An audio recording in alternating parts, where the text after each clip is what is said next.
The great thing is we don't have to do the math anymore, but let's look at the numbers and do the math. Let's assume that you can have no more than 5 positions at a time. You can have as many as you want, but let's assume we're going to limit it to 5. And you're going to buy on the dips 3 times. So you need to calculate the number of shares that you might potentially buy and the maximum price that you can buy them at. So how do we do that? Well, let's assume that you have $50,000 in your account. That means that you can have an average of $10,000 available for each position. Now, some would be more, some would be less, but let's just go with the average. $50,000, not going to have any more than 5 positions, so that gives us $10,000 available for each one of those positions. Now, assuming you're buying even lots of 100 shares, that means you could potentially own 300 shares. If I enter once and I buy once and add twice, that would be 300 shares per position. So how do we find out how much we can pay for a stock? We can't afford to do Apple, can't even do 100 shares for the 10,000. So what kind of stocks can we deal with? Well, you divide the 10,000 by the 300 shares and you find out the maximum stock price you can buy. So when you do all that math and you put it together, 10,000 available per position. You're going to buy 100 shares at a time. That's called even lots, easier to trade, buy, and sell. So you're going to own up to 300 shares per position. We do the math and you break it down, divide the 10,000 by 300, it comes out to $33.33 per share on average. So each lot, 100 shares, is $3,300. So if we do own all 300 shares, and if we did pay $33 a share, that'd be $9,900, and we allocated 10,000. So now we figured out how to get our portfolio from a number, 50,000, to breaking it down into a system. The most I'm going to have is 5 positions. I want to be able to add to it at least twice. So that means I could own up to 300 shares. 5 positions, 50,000, 10,000 in each one, 300 shares, that means $33.33 is the maximum. Now I could do 35, but another one might be 30, but you get the point. We're coming up with a formula that works. And the great news is Cool Trade does it for you. So you add to your position on the pullbacks. So what kind of a drop should I plan for? 5%, 10%, 20%? Well, that's really going to depend on your philosophy and what you see. But I've already told you that pullbacks, 5%, very normal, happens all the time. Corrections, they happen a lot. Well, we haven't had one for 700 days. We're due for a 10%. But if it dropped 20%, bear market, what could cause that? Well, some problems in the world, maybe some embassies shutting down and things happening, world events, maybe an election here or there, maybe a city or maybe a state declaring bankruptcy. Could that happen? It's in the news every day, guys. Absolutely it could happen. Dropping 20% absolutely could happen. So if that's the case, how do we prepare? Well, if you're going to allow for a 20% drop and you're going to buy on 10% drops, that would mean that you need the capital to be able to fund adding stock at least 2 times. Now, when we do the math and we put it all through, you decide if the drop is from your original entry point or from your last addition. You can set it as a specific dollar amount or a percentage. Cool Trade is very, very flexible. So you decide exactly what it is, but to keep it simple, we're going to use a 10% drop from the original price when we open that position. That 10% drop, if you're buying it, let's say rounding it off, $30 a share, and it drops 10% of 30 would be $3. So that means if it drops to $27 per share, we're going to add 1 lot or 100 shares. We're going to add to our position. If it drops another 10%, again, starting from the original number of $3, it's now at 24, we're going to add another lot. So at that point, you're going to own 300 shares. You paid $30 for the first 100, you paid $27 for the next 100, and you paid $24 for the next 100. But you didn't put all your money in at the beginning. You could have bought 300 shares at 30. But instead what we did was we put our toe in the water and then we added at very specific spots. And Cool Trade does that for you. So the Cool Trade philosophy, you're going to add to your positions when the stock drops versus setting a stop loss. Because when we say stop loss, some of you are saying, I'm not even quite sure what that is. Well, watch the other trainings we have here on Cool Trade University, but just to make sure we understand what a stop loss is, it's designed to stop loss. So let me put this chart on the screen and I want you to take a look at it. If you were to buy the stock here at $19 a share and it goes up and down and up and it's now at $20+ a share, you're pretty happy. You're proud. You did well. You bought the stock. It went up. Everything is good. But at some point, the stock may start to go down and it could go down dramatically. If you set what's called a stop loss at 18, that means the most you could possibly lose would be $1 a share.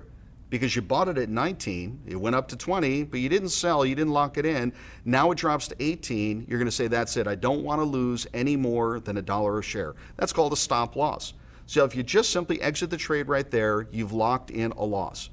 Now with Cool Trade, with our philosophy, we don't do that. We don't lock in a loss. The Cool Trade philosophy is going to say, you're not going to do a stop loss, you're going to add to that position. Now most people, they don't set up a stop loss either. They assume that they're going to know intuitively, mentally, and emotionally when to get out. The reality is they rarely ever do. They ride that losing position down, and when the pain becomes too much for them, they bail out, many times at the absolute bottom in disgust. Sound familiar?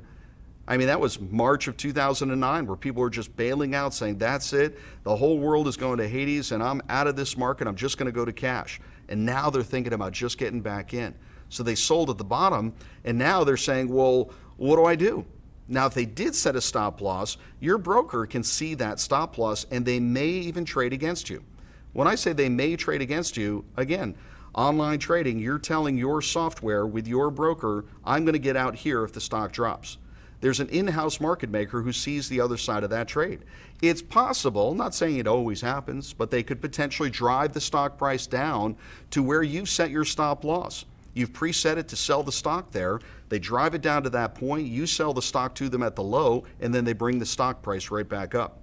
Now, guys, if you don't think that doesn't happen, take your head out of the sand. That is how money works in the market. You can't beat it. You just need to understand it, and you need to work with this. Now, there are other philosophies out there. IBD, Investors Business Daily with William O'Neill. His trading philosophy is very, very clear. There's another trading philosophy, and his is basically if the stock drops 8% from where you purchased the stock, get out. The problem with that is that could happen in a single day. That's called a gap down. Let me just show you a quick chart here. This just happened on a stock that you're all familiar with, Oracle. As you take a look at the top, it says 8.7%. It opened up that day, this is June of 2013, June 21st if I'm not mistaken. It dropped over 8% at the open. It even dropped farther than that a little bit later in the day. So according to William O'Neill, you should bail, you should get out. According to Cool Trade, at that point, if the stock dropped 8.7%, this probably is a good time to not sell, but what? Buy more. You're going to add to your position. And if you did, you would have done very, very well. Now, it could happen in a single day, gapping down. The problem is it's primarily a defensive act, and it's going to create small losses in hopes of avoiding bigger ones. That's my problem with that trading philosophy. Now keep in mind, William O'Neill is 80 years old this year, so he's 80 years old. 50 years ago, that philosophy worked very well. 30 years ago, that philosophy of the stop loss and never less than, but today in 2013, where stocks can gap down and the company is fine, it's just bad news or bad earnings or somebody didn't like the color of the product they came out with, the reality is the market moves way too fast and way too volatile to have that as the way that we're going to trade. And it's really defensive and not very offensive. You can't win the game if you don't score any points. So if we're just taking small losses, we're not going to increase our portfolio. There's little emphasis on taking profits, and it's primarily focused on avoiding losses. So the Cool Trade philosophy, again, if you prescribe to either method that I just described, a stop loss or an 8% drop, the next question is, well, when do you get back in? I mean, once you're out and you're in cash, when do you get back in? And the next question is, well, when do you take a profit? You've told me when to get out to avoid a big loss. We're just going to guarantee ourselves small losses, but how do we make a profit? And where do I get back into the market? And when you start to put that all together, some people will even say, and I've heard this told even on TV shows, won't name any names, but people who are on TV shows that like to yell a lot and have sound effects and so on, saying, you should wait to buy a stock until it's breaking out. It's now at an all-time high, and there is no limit. The sky is the limit. So the highest it's ever traded was 700. When it gets to 701, that's when you should buy. Now think that through. If you start to mix these things together, well, I'm going to buy at the high when it's breaking out, and I'm going to sell at the low because I'm going to do a stop loss. We start to pull these things together from these varying philosophies, and you mix them together, and very well in the end, you're confused, you're frustrated, even selling at the lows out of emotion and buying back at the high, waiting for the breakout. Not good either way. So the Cool Trade philosophy is we want you to be prepared. We want you to have that money on the sideline, but we want you to get in the game by opening your position. We're not going to wait for a breakout. The day you turn on Cool Trade, I want you to enter your position. And I want you to have enough capital on the sideline ready to go to purchase additional shares when the stock drops. So you're going to go through the calculations. If I've got 50 and I don't want to own any more than 5, that gives me an average of 10,000 per, and we do our math. Here's the most I can pay for that stock. And if I do a maximum of enter, and I've got 300 shares, we know exactly where we're going to get in, and we're going to add to our position in even lots. We're going to lock in the profits when you have them. That's what Cool Trade does for you. So when we put this all together, when the market corrects, again, I want you to see it's not an if, but it's a when the market corrects. We are due for that. So I want you to be prepared emotionally. It's going to happen. In addition, you're going to see red on the screen with Cool Trade. And when you see that red, you know that the market's coming down. So I want to remind you to remember that relationship between today's profit and loss, the net profit and loss, and the report with the closed trades. We have to add all of those things together.